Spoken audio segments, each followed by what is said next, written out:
நிகிதா, கரூர் நெரிசல் வழக்கில் சிபிஐ விசாரணை மற்றும் ஓய்வு பெற்ற நீதிபதி ரஸ்தோஜி தலைமையிலான குழு மற்றும் உயர்நீதிமன்றத்துக்கு கண்டனம். உயர்நீதிமன்ற பதிவாளர் பதிலளிக்க வேண்டும் என பல்வேறு உத்தரவுகள் பிறப்பிக்கப்பட்டுள்ள நிலையில் தமிழக அரசு தரப்பில் இந்த உத்தரவுகளை சீராய்வு மனு மூலம் மறுவிசாரணை செய்ய கோரி புதிய மனு தாக்கல் செய்வதற்கான திட்டம் இருப்பதாக தகவல் வெளியாகி இருக்கிறது. இது தொடர்பாக தமிழக அரசின் மூத்த வழக்கறிஞர்கள் ஆலோசனை நடத்தி வருகிறார்கள்.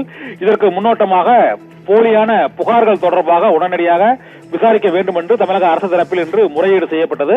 அந்த முறையீட்டையும் ஏற்றுக்கொண்ட நீதிபதிகள் மகேஸ்வரி தலைமையிலான அமர்வு இந்த புகார்கள் தொடர்பாக சிபிஐயை விசாரிக்கலாம் என்றும் உத்தரவிட்டிருக்கிறது. இதைத் தொடர்ந்து கரூரில் இருந்து அந்த 9 சிறுவரின் தாயார் ஷர்மிளா மற்றும் செல்வராஜ் உள்ளிட்டோர் காணொலி மூலமாக உச்சநீதிமன்றத்தில் போலியான புகார்கள் அளிக்கப்பட்டிருப்பதாகவும் கூறியிருக்கிறார்கள். இந்த முறையீட்டை தொடர்ந்து உச்சநீதிமன்ற உத்தரவுக்கு எதிராகவும் தமிழக அரசு சீராய்வு மனுவை தாக்கல் செய்ய போவதாக தகவல் வெளியாகி இருக்கிறது. சிபிஐ விசாரிப்பதற்கு எதிராகவும் மற்றும் ஓய்வு பெற்ற நீதிபதி தலைமையிலான குழு அமைக்கப்பட்டதற்கு எதிராகவும் உயர்நீதிமன்ற பதிவாளர் பதிலளிக்க வேண்டும் என்று தெரிவித்துள்ள கருத்து ஆகியவற்றை மறு விசாரணை நடத்த வேண்டும் என்றும் போலியான புகார்கள் மற்றும் மனுக்களின் அடிப்படையில் இந்த தீர்ப்பு அளிக்கப்பட்டிருக்கிறது என்ற அடிப்படையில் தமிழக அரசு தரப்பில் சீராய்வு மனு விரைவில் தாக்கல் செய்யப்படக்கூடும் என்றும் அதற்கான ஆலோசனைகளை தமிழக அரசின் மூத்த வழக்கறிஞர்கள் ஈடுபட்டு வருகிறார்கள் என்றும் தகவல்கள் தெரிவிக்கின்றன. நிகிதா.